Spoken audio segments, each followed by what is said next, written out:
Welcome back to Lightning Strikes podcast. Our guest today is a fighter who embodies resilience and a warrior spirit in every sense of the word. Known as both the Black Sheep and Vicious, he is the current WBC Francophone middleweight champion. Despite facing controversial decisions in the United States and earning a reputation as a high-risk, low-reward opponent, he has never stopped pushing forward. After his recent decisive victory over Stephen Butler, it's a perfect time to recognize his enduring toughness and quiet excellence. Please welcome the one and only Patrice Volny. Pat, thanks for joining us, my man. Thank you, I appreciate Good, it. but and you're a tricky cat to nail down. Absolutely. But I got you cornered now. Yes, you got me now. You got me 100%. So you've been called a high-risk, low-reward fighter. Yes. Someone that prospects want to avoid. So, how do you personally view that reputation? Do you take pride in that, or is it a source of frustration? So, let's say at first I didn't really see it like that. For me, and I still don't see it like that. I just see a regular boxer who's doing his job, fighting, and eventually from my fights in Vegas and other fight that I have, that I gave them a hard fight and everything, whatever the decision, because some I don't necessarily agree with some of the decision, people started to get a little bit more cautious about the idea of fighting me and saying, like, it's a risky fight. We don't have that much to win if they beat me. So low reward, I do see it. It is frustrating a little bit, absolutely, because I cannot have the fight that I'm looking for, and it take me a lifetime to have a fight, especially because COVID happened and everything. Yeah, do you ever catch yourself, because that's where sometimes being the layoffs because the calls aren't coming in or not acceptable calls, right? Yeah. Because you want to make sure we're paid appropriately for our time and our efforts, But do you ever catch yourself where, they want us sometimes to be in a moment of desperation. When we want to get desperate, do you ever catch yourself fighting that, take it just to stay active, or are you proud enough to hold out and wait till the right call comes in?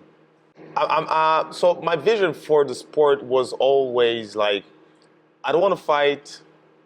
I want to quit boxing one day.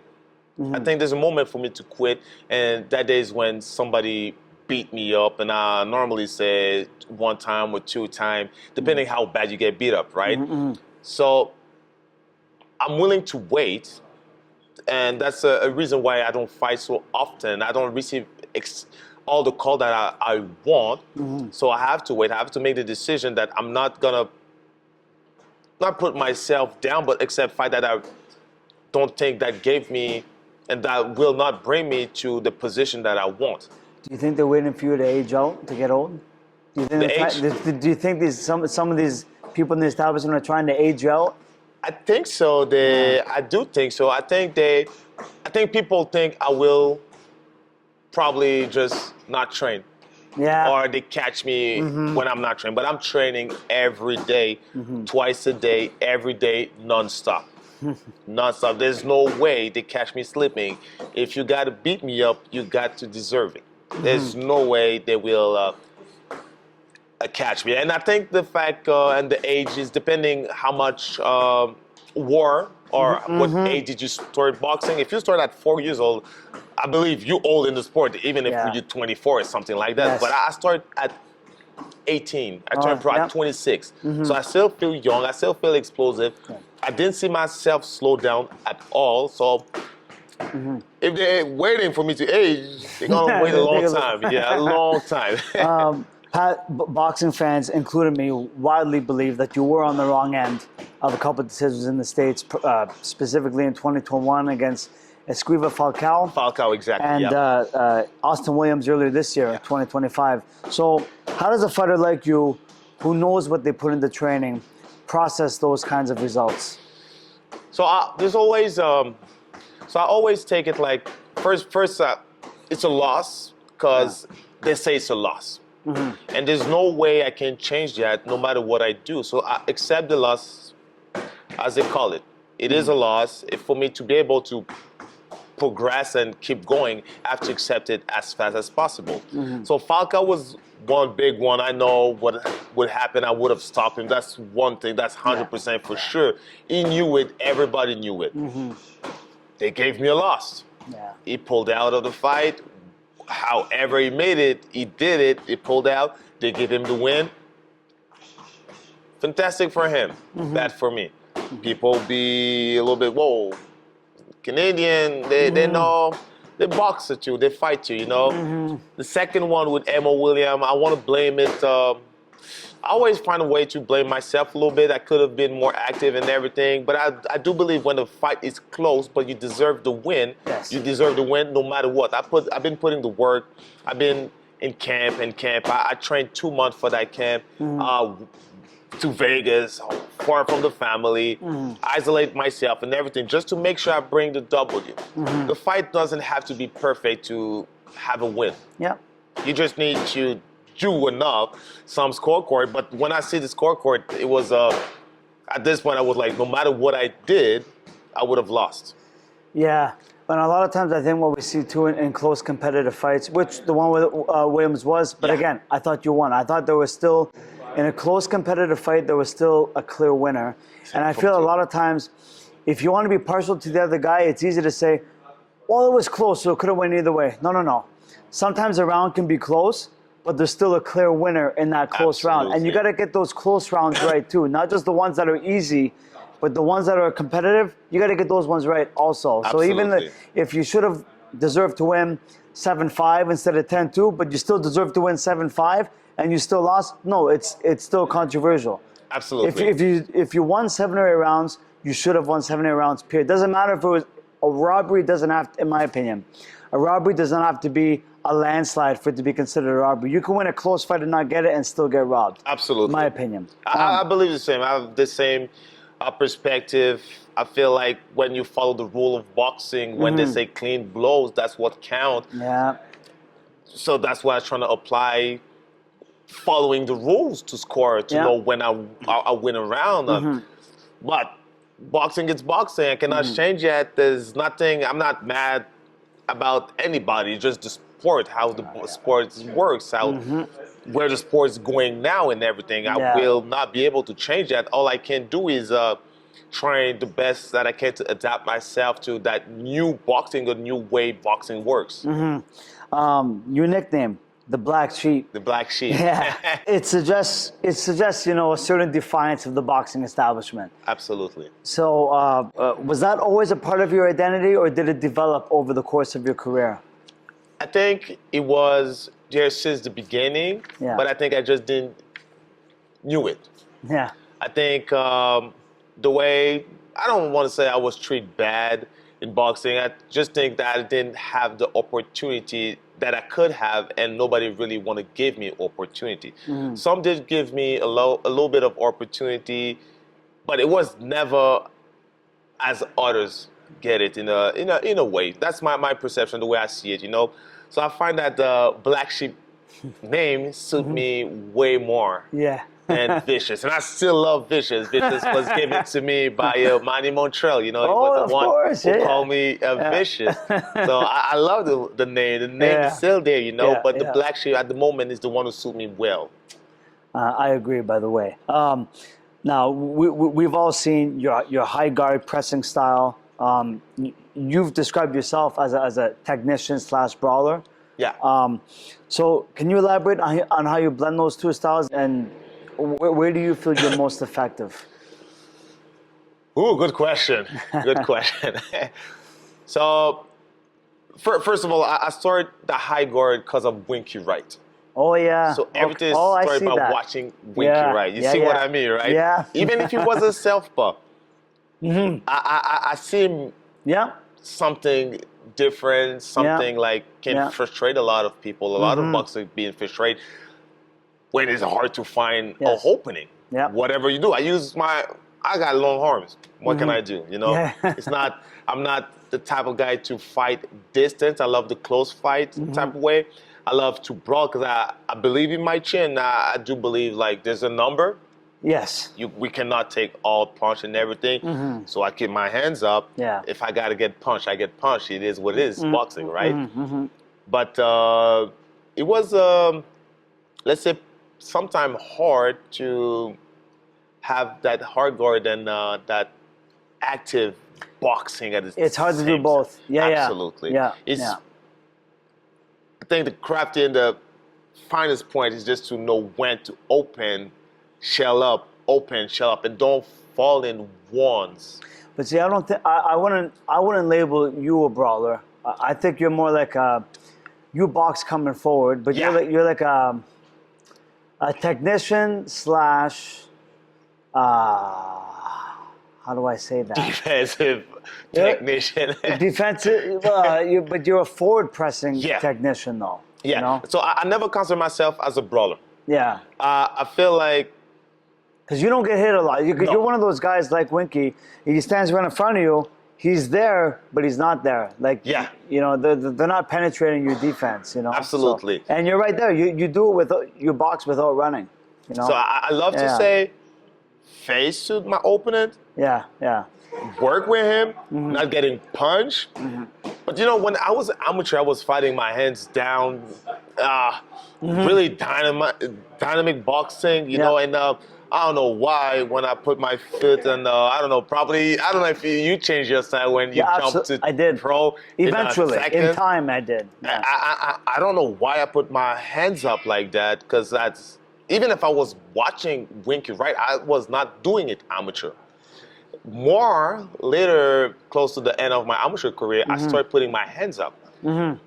So the transition was pretty kind of easy. And the first jab I received as a pro, the first time I get punched as a pro, I know what people mean, like, oh, Pat, the glove are different. It might hurt. First punch I received, I was like, okay, I'm going to keep that high grade for sure. That's 100%. What's really deceiving about you, though, I can tell you why I changed my style and made adjustments as I progressed, was I boxed and moved as an amateur a lot, and I applied a lot of footwork to my game. And then gradually, as I developed into a pro and reached like contender status and started fighting internationally, I realized that I'm only 5'7". As I started stepping on my competition, I was shorter than a lot of my guys, so I had to learn how to take that boxing ability and do it coming forward and use my hand and foot speed to get inside instead of moving. But you don't have that reason. Like you're not a short guy. You're I'm tall. the tall one. You're tall, but you're deceiving, because you're a guy that, by all accounts, you should be keeping guys at bay. Absolutely. And what's deceiving about you, though, where you trick a lot of guys if they don't know you, is you fight obviously exceptionally well on the inside, especially for a tall guy, because most guys with your frame, they shouldn't be able to fight inside the way they do. But you do. I feel like for me, I always find it was a misconception that tall fighter cannot fight inside. And it was a misconception that tall fighter fight good, absolutely, in the outside. Example, Fondora now. Yeah. Tall, crazy tall. Do you remember Paul Williams? Paul Williams was guy. Paul Williams was actually almost a brawler. Yep. His distance for me, a close distance for me, is not a close distance for you. We don't have the same height. So for me, when I'm close, I'm not close for me. For you, I'm maybe far, but for me, I'm close. So that's one thing. But I definitely would love to. I do practice a lot of amateur boxing styles still, because I want to be able or use more.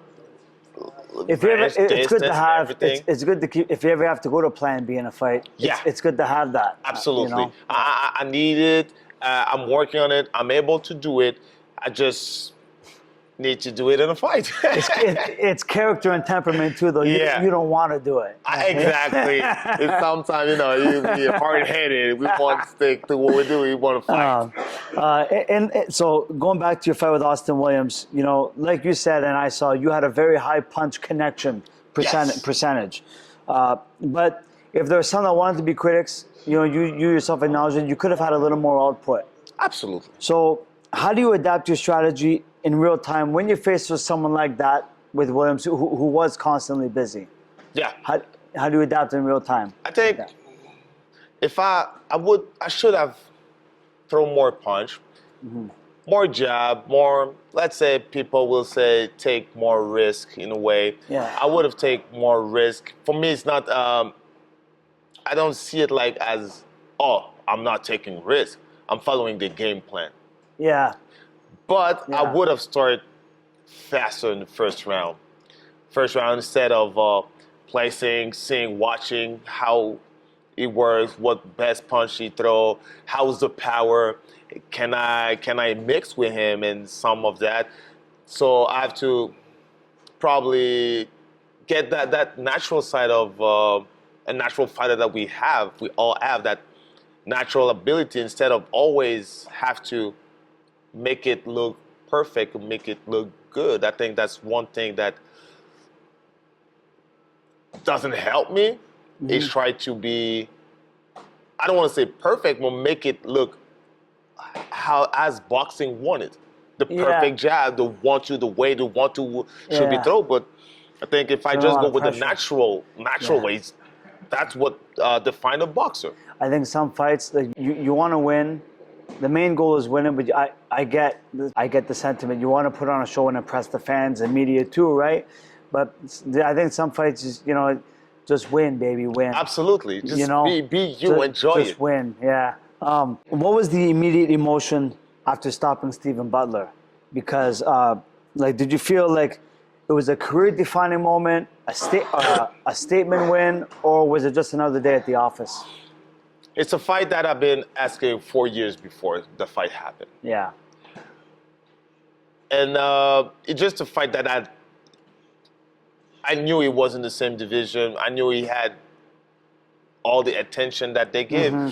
So for me to be able to have the same attention in my hometown, right? Yeah, yeah. Because I'm in my hometown. That's the thing that make me want to fight him, because he was in my hometown and I'm not receiving the attention from my hometown. Yeah, you're being treated like a road warrior. Absolutely. You're a Montreal boy too. Montreal boy. I remember when I used to fight in Toronto on the Lee Baxter promotion. Oh yeah. It was like, oh no, Pat lives in Toronto. No, I live in Montreal. Yeah. I'm like, you call me, I'm right there. I'm in Montreal. Even the Reggie, right? They asked me, oh Pat, you have to prove that you live in Montreal. I live in Montreal all my life, so I'm not from Toronto. I fight in Toronto, but I don't live there, Yeah. So I had to put a mark, put myself in the map, without trying to disrespect nobody, just being me. I don't want to change myself for boxing or nothing, Yeah. But I knew if I have to do it, I have to do it big. Yeah. I have to do it big. He was the guy. I was the man. He was the guy to fight. Yeah. So for me, it's a do or die.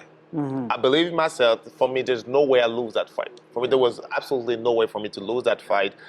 And you see, when you watch people fight, you see patterns. You see what they do and what they're doing again, fight after fight. And after this, okay. And character. In character, Yeah. I know what you're supposed to do. From seeing your past fight, I know what you're gonna do at the end. And I think my strategy, the fight strategy, was actually pretty good. We applied the strategy well. I cannot say for himself what they did was wrong or good, whatever. I was just focusing on me. But I think what we did was perfect, and that kind of helped me having more popularity in the boxing world. Well, at the very least, it certainly cemented your position on the Canadian boxing landscape. So now what's next on your mind? Are you focused on another big name, or is it all about securing another title shot?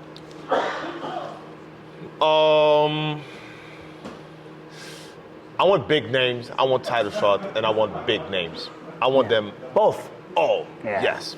Like I said, I feel like if I'm not good enough, I have to quit the sport. I have to give the torch to somebody else that deserve it or might be able to go further than I went, I want names. Name refuse to fight me. So I need belt to force them to fight me. Yes. So if I have to choose between those two, I will go for belt. Right. Now, like you said earlier, you came to boxing relatively late. Yeah. You started at 18 after playing football. Football, exactly. Yeah. So what was that transition like, and what drew you to the solitary nature of boxing? After playing a team sport.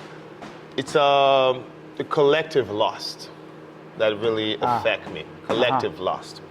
I did my job. Right. You don't take it as serious as I take it. It's a collective loss. Yeah. I got to pay because you didn't do your job. I did mine, but the consequences for the team.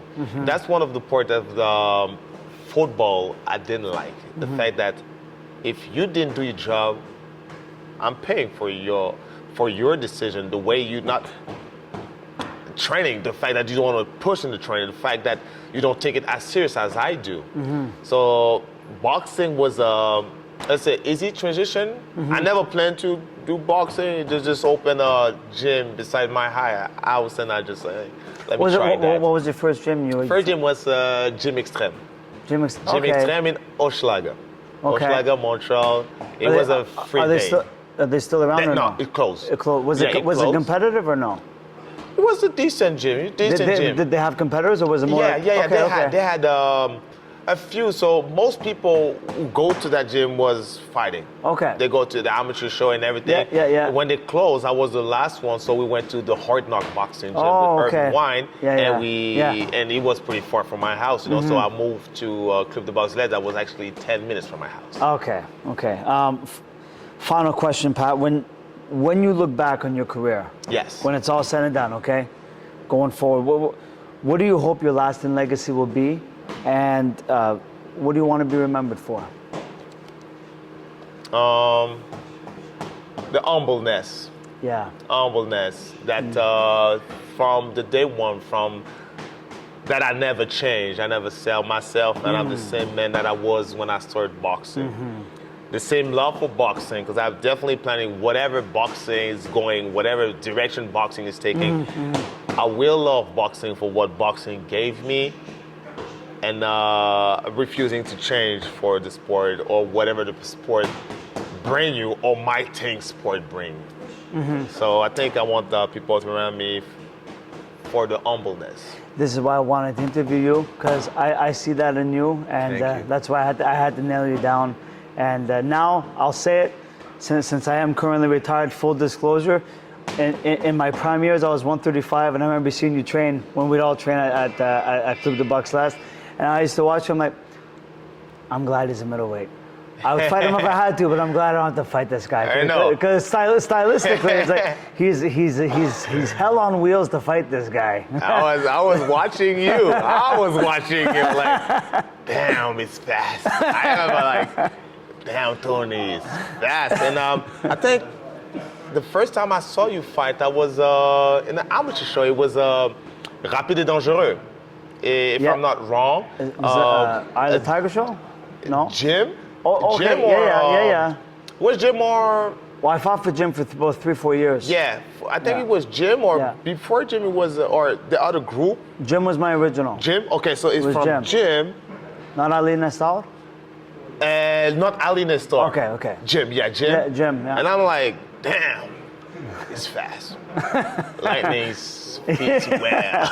Thank you. All right, well, Vicious, I'm glad we got to meet like this in the ring. Absolutely. And all the best going forward, Thank you, brother. I appreciate it. And I'm cheering for you, okay, man? Thank you. All right, brother. Much love. Thank you, man.